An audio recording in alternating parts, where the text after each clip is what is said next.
Hi everyone, today is part 2 of maven. I have this knowledge I have to learn today, and I want to make this video to talk about it.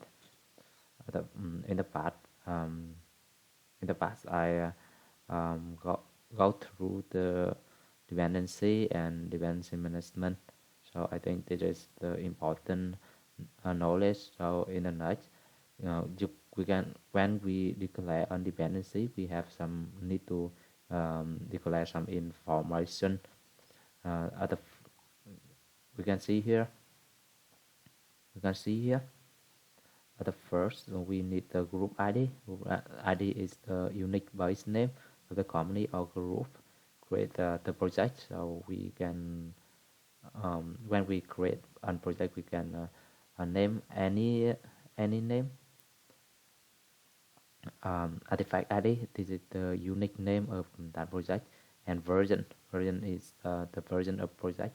In the case that project have a lot of version, so uh, with the version we can identify uh, the maven. So packing is the packing method such as yeah or word or year, something like that. And with the three information is the group ID, artifact ID, version. We can specify which version of external library.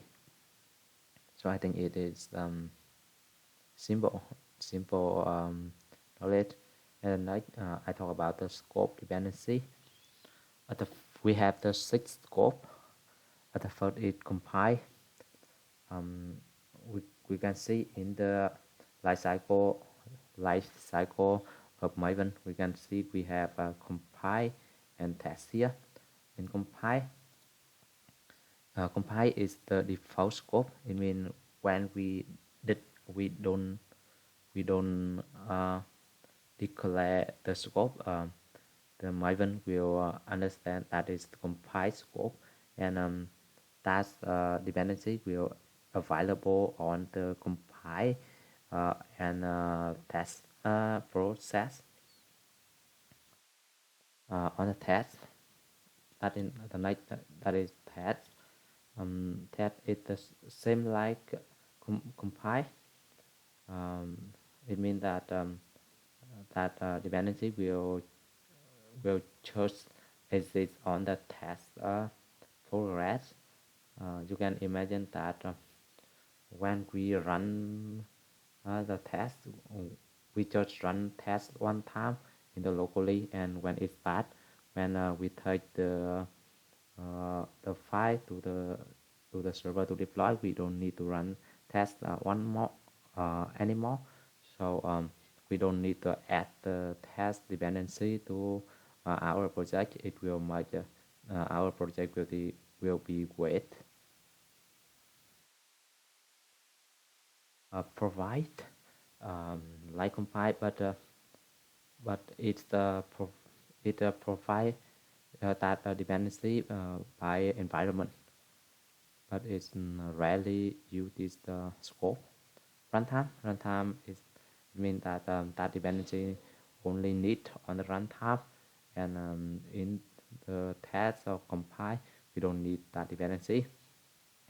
You can imagine that we have uh, some dependency, but we never use it on our code, and it just need when we connect or do something. So that reason we don't need it on process compile or test. Treat them when we have particular uh, particular dependency and we want to point to locally, we use that scope treat them. It means that if the author want to use that dependency, they need to change the local path. Import is it too different with the file scope before. Import EU for dependency management.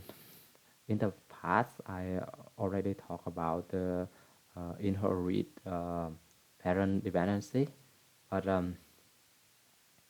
we can see one issue here, because we cannot inherit a lot of parents. We just only declare one parent. But in the case I want to inherit a lot of maven, what I should do? I will import the I will import one dependency here. You can see we scope the import and tie it form, and uh, using same like we um, inherit from the parent. So nothing really different. So that's it. The content I want to talk today.